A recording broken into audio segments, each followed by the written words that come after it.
Guys, mukbang tayo ng salad. Ayan. Cucumber, yan. Pinagsama-sama ko siya. Cucumber.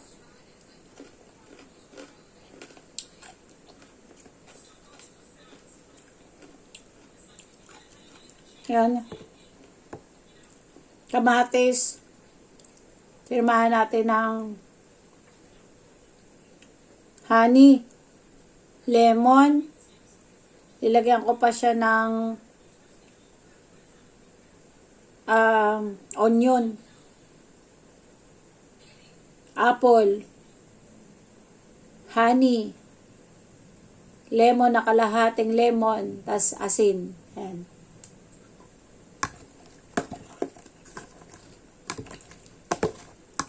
Hindi ko alam kung pwede na po itong pang-diet.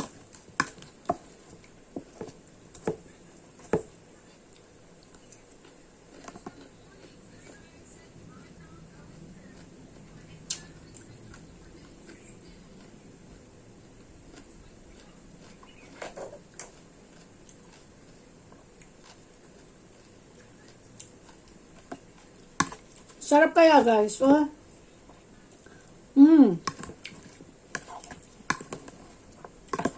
Nag-ano siya, nagsasabaw ng kusa. Mamaya, higupin ko yung sabaw.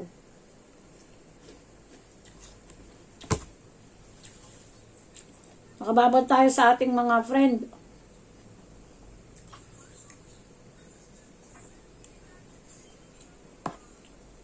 Sa mga live ng mga friend natin, guys.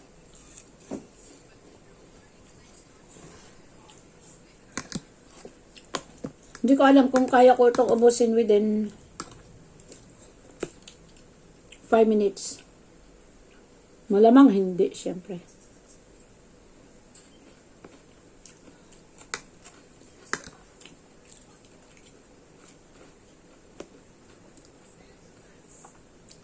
Healthy dying tayo, guys.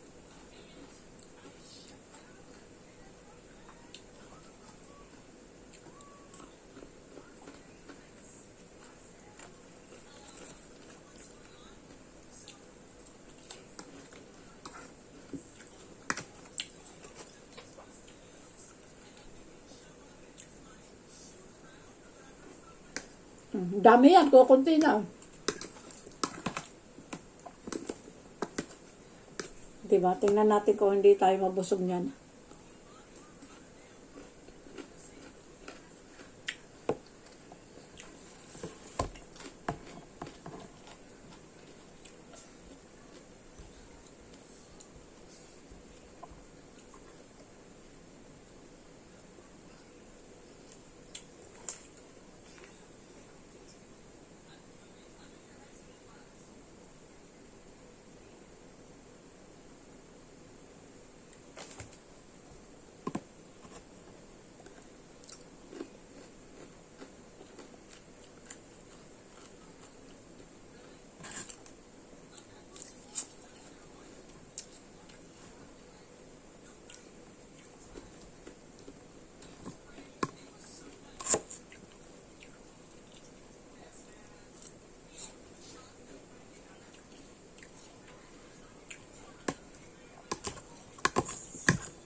Yung iba kasi malalaki na slice ko eh.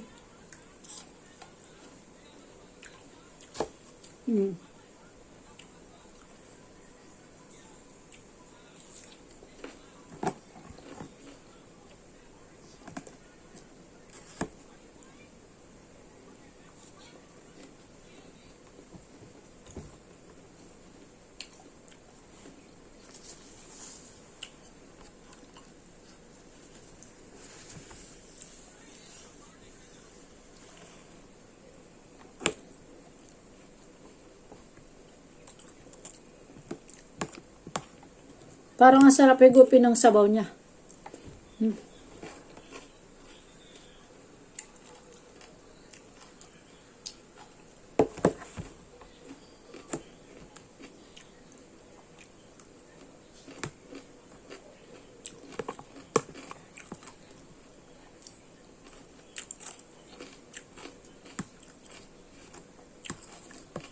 Pati sibuyas guys, malutong. Ito yung maliliit na sibuyas.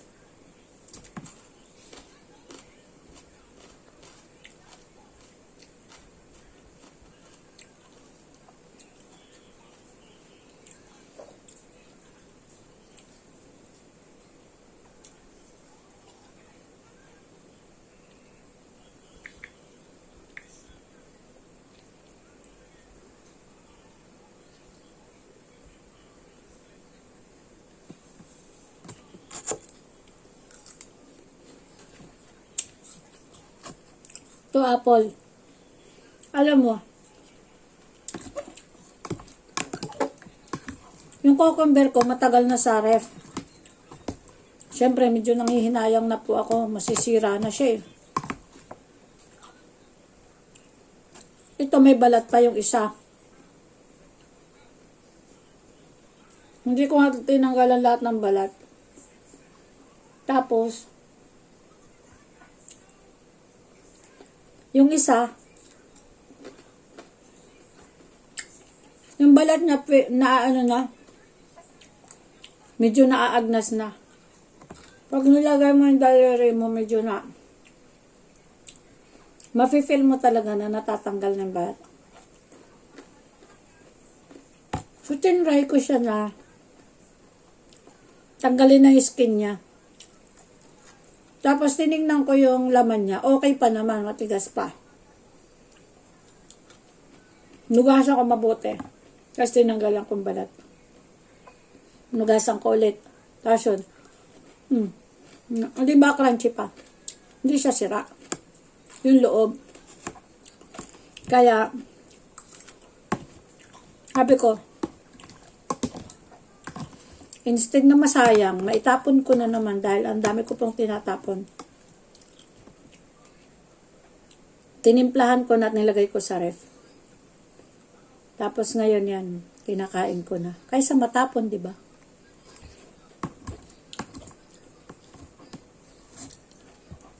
So, totoo lang, hate na hate ko yung magtapon ng pagkain.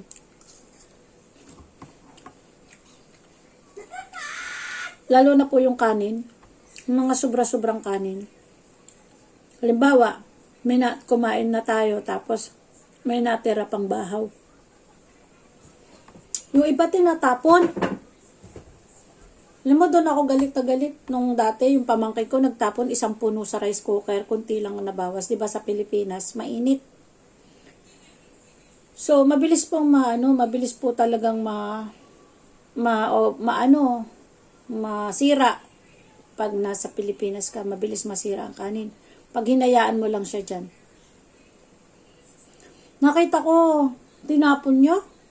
Alam mo, halos maiyak ako sa galit, guys. Kasi alam mo, lumaki kasi ako sa pulubing pamilya. Mahirap lang po ako.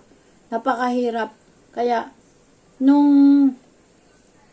pag nakakakita ako ng ganyan, galit na galit ako sa tao na nagtatapon ng kanin. Kaya ngayon, hanggat kaya kong kainin, pero ang importante hindi sira. Ginagawa ko, sinasangag ko, iyan.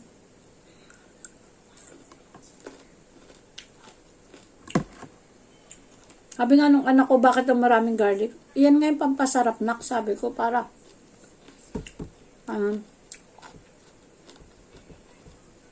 tapos titimplahan ko na lang yung sinangag na kanin. Tapos yung mga ulam na iaano ko pa dyan.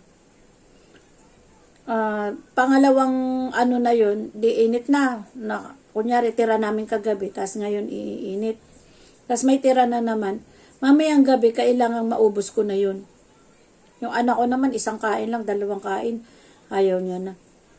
So, kailangan mamaya ubusin ko na po yun. Sorry. Tapos yun, kapag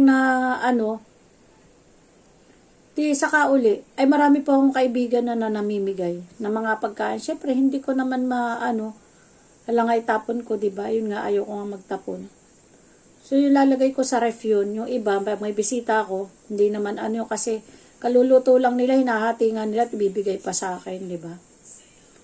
iinit ko yun, lagay ko lang sa freezer. Pag dumating mga bisita ko yung iba, sabi ko, gusto nyo ba ng ganito?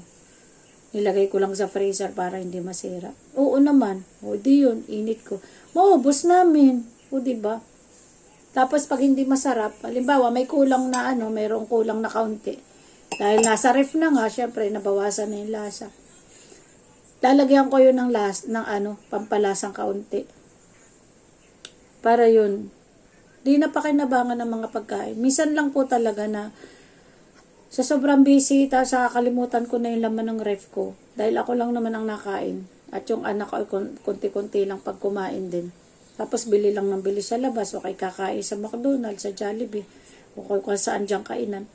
So, busog na pagdating ng bahay. Kaya, pag yung ako'y nagtagal-tagal dito sa loob ng bahay, nagtitingin ako sa laman ng ref. Aba, happy ko, baka pasira na to. Pipilitin ko ubusin yung iba dun. Kaya yun. Yung mga patagal pa namang masira, hayaan ko muna, lagay ko sa freezer para matagal yung buhay niya. Tapos yun, nakakain ko po lahat. Ayoko magtapon. Bihirang-bihira po yung may tapon ko na talagang nabulok na pala, na hindi ko namamalayan dahil nga ako'y busy. So, ayun guys, ang aking Kaya yan, ang aking buhay. Kaya yung siguro yung iba, yung nandito sa bahay na kaibigan ko nakatira, nagalit din ako sa kanya. Sipin mo, kahapon lang sinaing, tapos hindi naman sira, itinapon sa basura yung kanin. Nagalit ako sa kanya. Sabi ko, kung ikaw ay ganyan, at wala ka panghihinayang, huwag kang magtatapon. Isasabihin mo sa akin, ilagay mo yan dyan, magsaing ka ng iyo, yung bago kainin mo. Yung sasangag ko, yun. Kaya yun guys, nabanggit ko lang habang ako'y nag-ano nito kasi muntik na yung masira ito. Kaya napaagap yun, kinakain ko tuloy ngayon. So, wala akong kasama na pagkain. Ayok ako lang na ganyan. Kaya tawag ay dyan ay mukbang. O, diba? 2 cucumber yan eh. Yung iba ay halos Kaya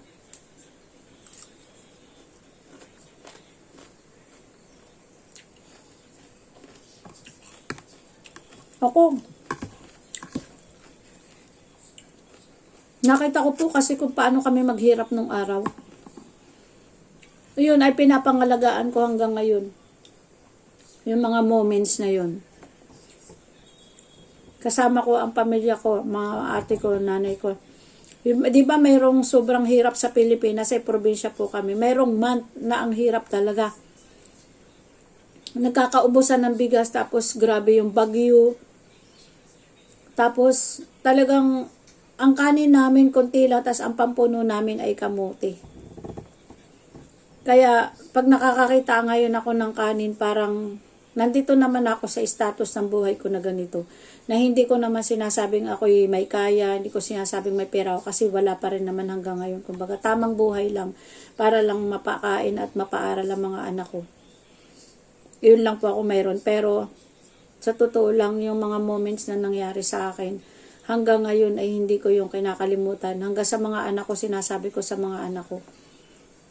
Dahil wala ako doon sa Pilipinas, wala naman ako sa tabi nila palagi. Hindi marunong mag-alaga yung anak ko, na yung pangalawa ko, na kung anong sinasabi ko sa kanya, minsan pinababayaan niya na lang, hindi niya naman lang ilagay sa isip niya, nanay ko, hindi ganito ang nanay ko, baka magalit pag nagtapon ako ng ganito. Ayun. Na-share ko lang po guys, no? Kasi maraming mga tao tayo na, marami akong kaibigan na ganun. Tatapon lang ng walang kaabog-abog ang kanin. Sana'y mapanood nila ang aking vlog. Kaya lang, wala akong magagawa. Yun ang kanilang pagkatao, yung buhay nila, diba? So, wala akong magagawa. Pero, yun nga, sabi ko, hindi naman yan madumi at nasa rice cooker, tira lang nyo lang, ilagay nyo sa plastic at iuuwi ko. Iaano ko yan. Sasangag ko. Tapos yun, lagyan ko yan ng itlog. Lagyan ko yan ng ingredients paano sumarap. O di nabusog. O tulad yan, kami mag-ina, busog sa mga tira nilang kanin. Diba? Hindi ba kayo dyan na, hindi man lang kayo na babagbag ang damdamin? Grabe. Kahit nga mayayaman, yung kaibigan ko na mayaman eh. Siya ang nagturo pa sa akin nun din. Lagay mo sa freezer, sisi. Tapos, isangag mo yan ng maraming bawang. Lagay mo konting asin, konting pampalasa. O, di hindi natapon, hindi na sayang. Isa na rin sa nagturo sa akin yun. Pero alam ko naman yun. Kasi nga ganun ang aking buhay. Yan, share ko lang po guys. Sana'y mapanood to ng aking mga kaibigan na magaling magtapon ng mga pagkain. Although katulad ko lang din naman naghihirap sila. 'Di ba? Nakakasakit ng loob dahil nakikita ko kung paano magtapon pero mas malala pa ang buhay kaysa sa akin. I don't care na mapanood ninyo ito kasi galit talaga ako sa nagtatapon ng mga kanin.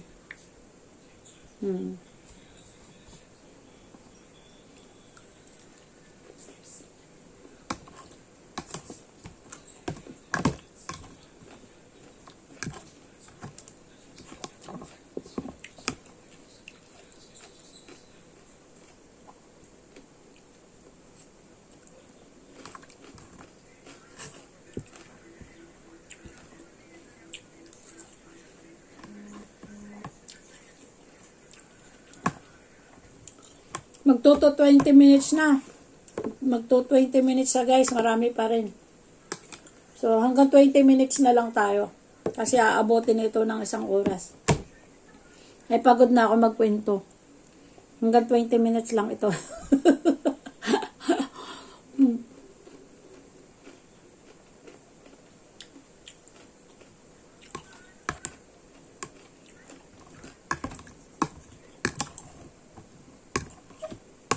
Nakakaantig ng puso bagay yung ganun. Tapos, ang daming tao na hindi nakain dyan sa Pilipinas. Na nagmamalimos na lang.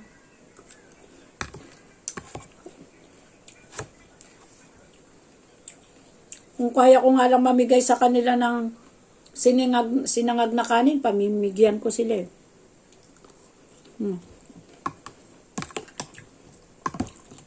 Next time, pag uwi ko sa Pilipinas, magsasangag ako ng kanin. Tapos, magpiprito ako ng galunggong. Isang partner na yun, isasama ko na yun sa box. Ipamimigay ko yung mga nasa daan na ano. Bibili ako ng juice na nasa pakpak. Pag sinipag-sipag lang ako, gagawin ko yan. Makikita nyo yan, bablog ko guys.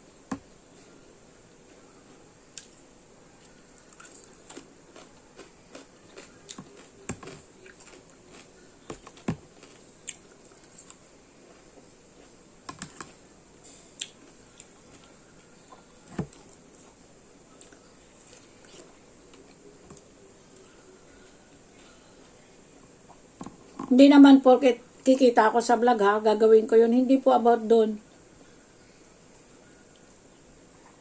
Yun ay dahil lang sa kasiyahan ko dahil para mapakain ko sila ng galing sa pinagpagudan ko. Kahit sa simpleng paraan man lang, sa simpleng ganun, parang masarap sa pakiramdam.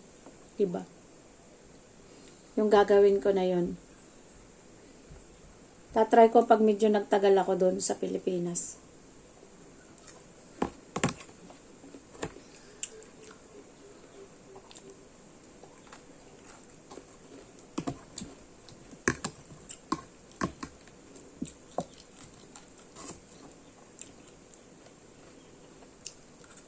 Sabi ko nga po eh.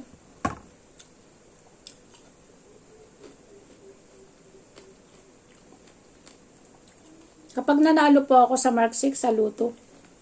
Mark 6 ang tawag dito eh. 15-13 ni Madam Lenny.